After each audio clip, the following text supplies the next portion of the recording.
This is Verna, my wife. She came to Florida and she got hung up with me and mangoes. So she helps me a lot with here, and she knows a lot about these things now. And this season, some people are complaining because they don't get much fruit, or maybe have trees with no fruit on them. And I can sympathize with that. And I can also sympathize with those who had nice fruit set on their trees and the wind came along and took them all off, or most of them off. But it is a year when the mangoes are not fruiting as heavily as other times. And for those of you who are listening and wondering about your tree that doesn't have fruit on it, if it's a big tree, this is the time of year right now to get started trimming the thing back to a size that you can manage, give it time to flush out with new growth so that maybe by next blooming season it'll be ready to put some bloom on and give you a crop next year. But the time to trim your trees is either when you're picking the fruit or right afterwards, so they have time to flush out good before the, whatever shall we say, before it's too late. Yeah. Because if you trim them too late and they flush out, they haven't matured enough to bloom. So it's important to do the pruning, if possible, by August. Yeah, so you know, basically we would like to have fruit on every tree, but this season there are some varieties or some trees and certain varieties that, at least in my place, have nothing. But it's a good point that you're making, because you know, it's very sad when you don't get mangoes on your trees, but the best thing you can do right now, if you have that situation, is to trim your tree back, as you know, assuming it's a big tree, because then you will, I mean, if you trim it early enough, like now, then you should be able to get fruit next season. But if you wait until, like some varieties, if you wait until after the fruit are off, it might be too late. You're in October by then. Yeah. So anyway, you know, making the best of a bad situation would be to trim your trees if they need trimming, and you know, trim them soon. This tree in the background that's got a lot of fruit, it's one of those varieties that's polyembryonic, and for some reason or another I have seen it looks like more fruit on the varieties that are polyembryonic. They may not hold true always, but it's another tree in my backyard that has been loaded with fruit for the last few years. This year, for its size, it's still got a good crop of fruit. It's a polyembryonic variety, but it's real late in the season. I won't have any of those early. And the one we call Noel, it just looks like a common little old mango. Some people would confuse it with turpentine, but it's got a much creamier flavor than turpentine, but it's polyembryonic, and it's got a good crop. Let's see, naming varieties, the one I call Shirley, I think I'll have one fruit on that tree this year, and it's a big tree.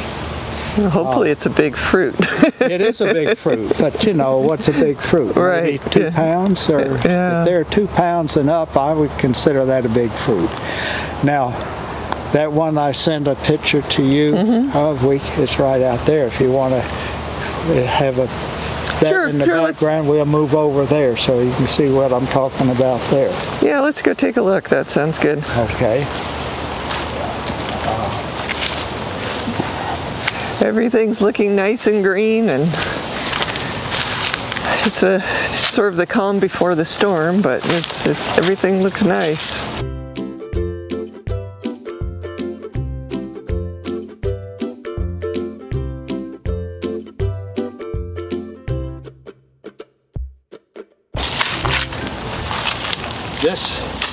This tree in the background is one that originated from seed on my place. I did not plant the seed.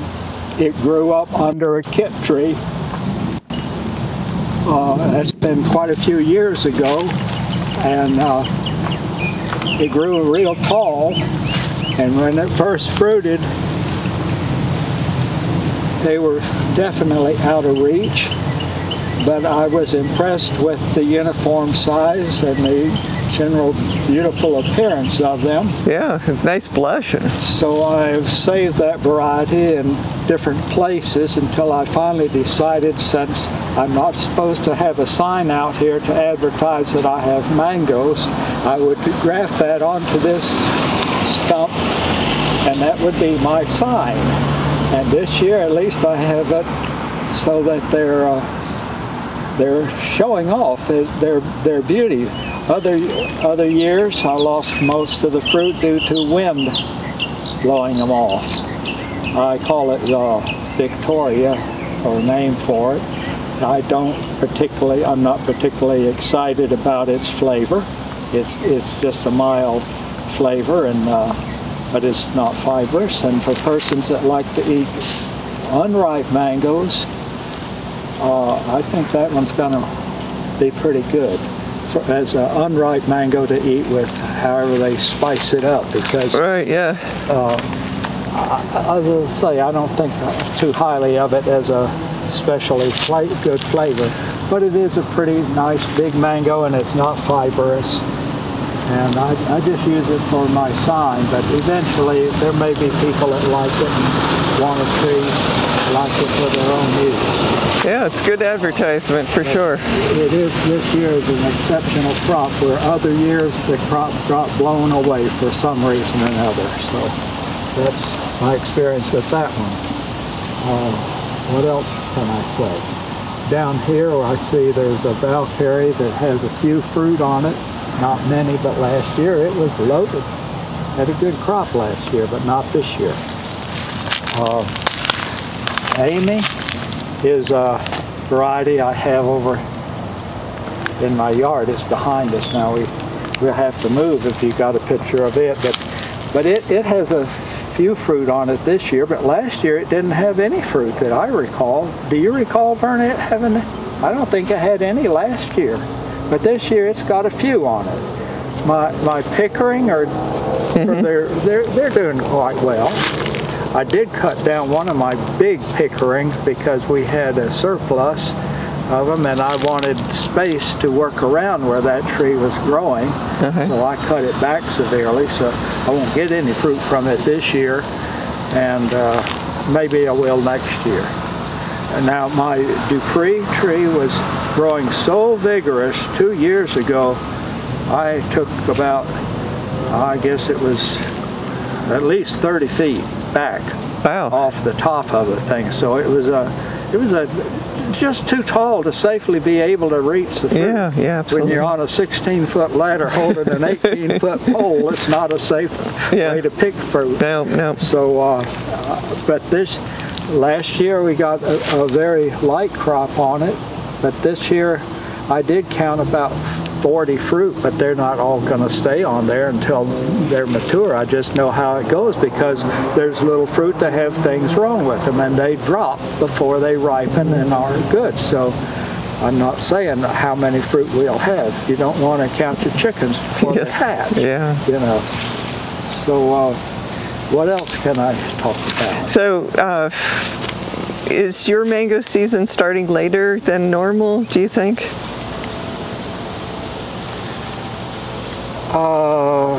I've always considered the start of the mango season to be around the 1st of June. We've had some fruit earlier than that, but it's only 3 or 4 fruit at most on certain trees.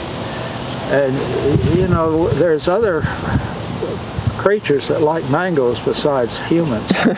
Yeah, we've noticed that. Squirrels and the iguanas climbing trees. Birds too. We'll get to them. Birds, they find the earliest ones. Yes. We've picked up some on the ground that are good, but I'm not going to be open to the public to come in here when it's only 3 or 4 fruit.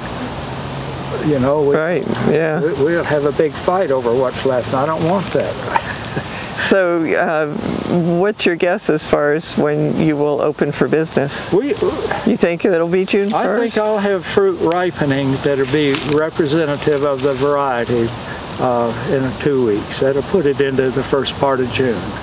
And I think that's quite normal. There are some varieties that are very early. I guess the earliest one that I would have any quantity, and it's not much quantity of that, is the one I call guava. And Noel is early. But hardly anybody knows about it, and it's not attractive to look at, but if you don't have anything else, it's an enjoyable mango to eat. I will say that the Cambodiana had a nice crop of fruit on it, but somebody else cut through my fence, walked in sometime when we were not here, and helped themselves to almost all the fruit that were on my Cambodiana tree. So I can't fault the tree or the season or anything, because I would have had probably half a bushel of those on, and they're small fruit. But I was looking forward to that being the first ones that we would have to eat. I generally don't sell them because they come in very early and kind of get us warmed up, or get me warmed up to eating mangoes. But I won't have any of those this year to sell. When you do open, do you generally get the word out, or do people just start looking for you at once June starts rolling along? I get calls for mango fruit all year long. Yes, all year long, and I try to tell people, call back in May, we'll have a better opportunity, a better idea of when it's going to do, when we're going to have them. And this year we've been putting people off till June because it just looked like there wasn't enough fruit of anything really early to invite people to come for fruit. Right. So I don't put up anything on the internet or advertise on radio or in papers or anything about my place. I have so many people already know about me that they call in, and we try to answer their questions on the phone, and we have waiting list.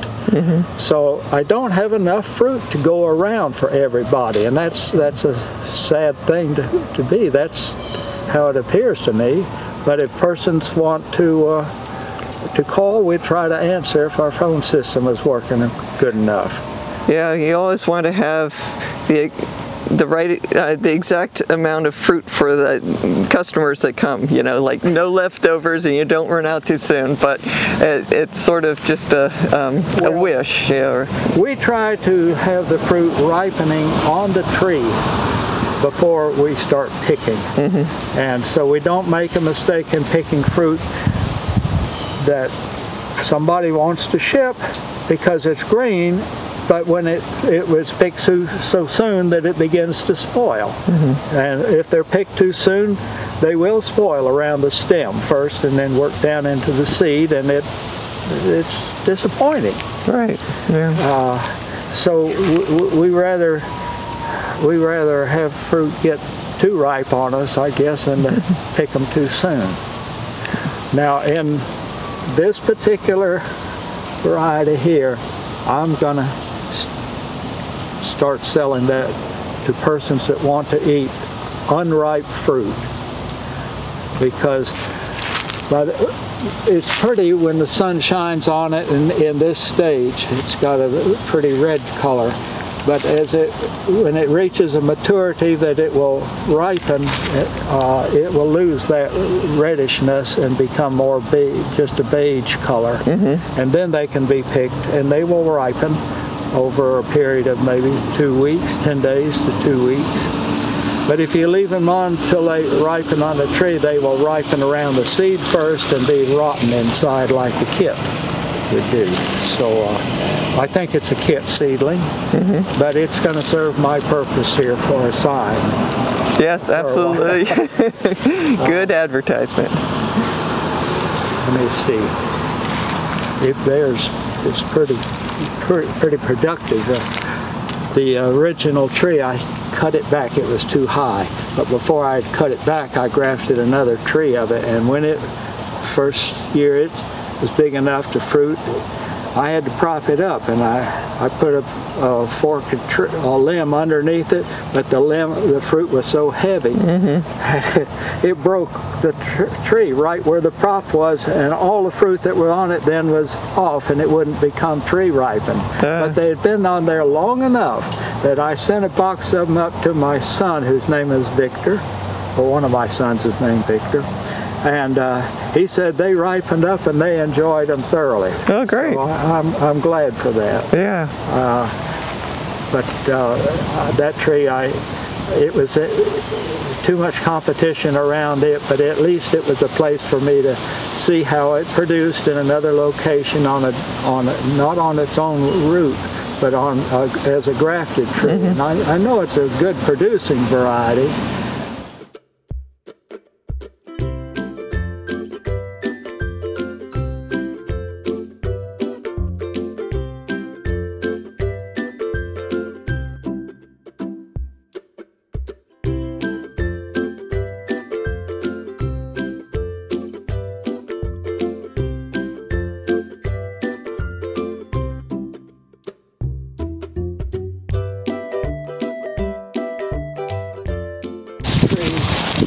It's been cut way back is pickering, but it was just so big it was shading the tree in the background, which is Edgar. And yeah, that by is cutting this way down, the Edgar got enough sunlight, so it became productive this year. That's an amazingly large trunk on that pickering. That tree was first Kent, and it became Kit in about 1970. And then when I got the place here, and it became mine, I had top worked and put Tommy Atkins on it. And it wasn't long after Tommy Atkins was on there that the importance of pickering registered, and I put pickering on top of it, so it's been through quite a... Yeah, it's got a legacy there. Yeah, it's quite a different varieties. But it's all pickering now. And anyway, here is in the shade here.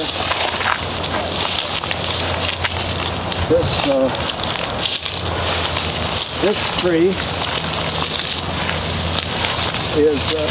has been grafted over, and it is Beatrice, and the tree right over there next to it. It's kind of open. It doesn't cluster up a lot, but there's scattered fruit. But for the size and shape of the tree, I think it's got a good crop on it, a very good crop. Yeah. And the same with over there on that.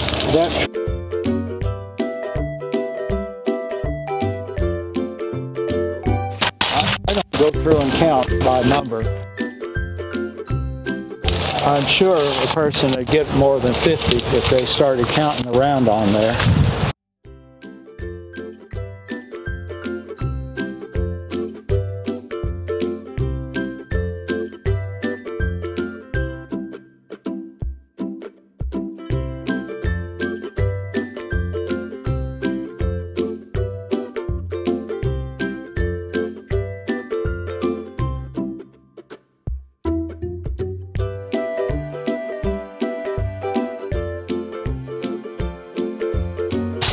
That's the original Providence tree, the one I call Providence. There's a red fruit. Just to the right of it, one that Gary called Fruit Cocktail. It's got maybe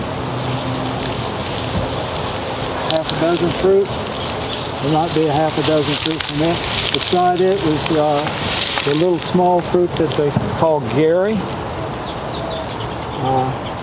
There'll be enough for the squirrels to get a sample, and it's not many people go for it because it's such a small fruit, not much to it, but it does have a tremendously good flavor. Yeah, very sweet coconut flavor and no fiber. It's very popular for people to buy, but when they want to grow their own fruit, they want to grow something bigger, I think. That's right. But yeah, Gary is definitely a nice variety.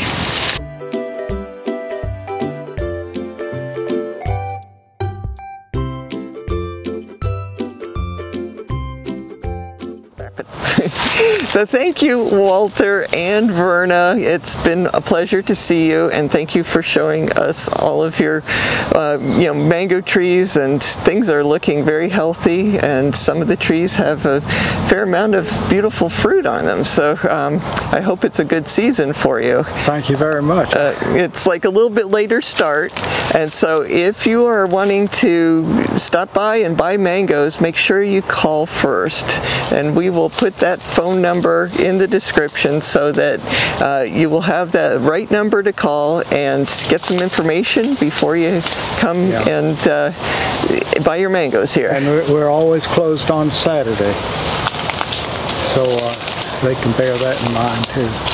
So yeah, anyway, thanks again, Walter. Always good to see you.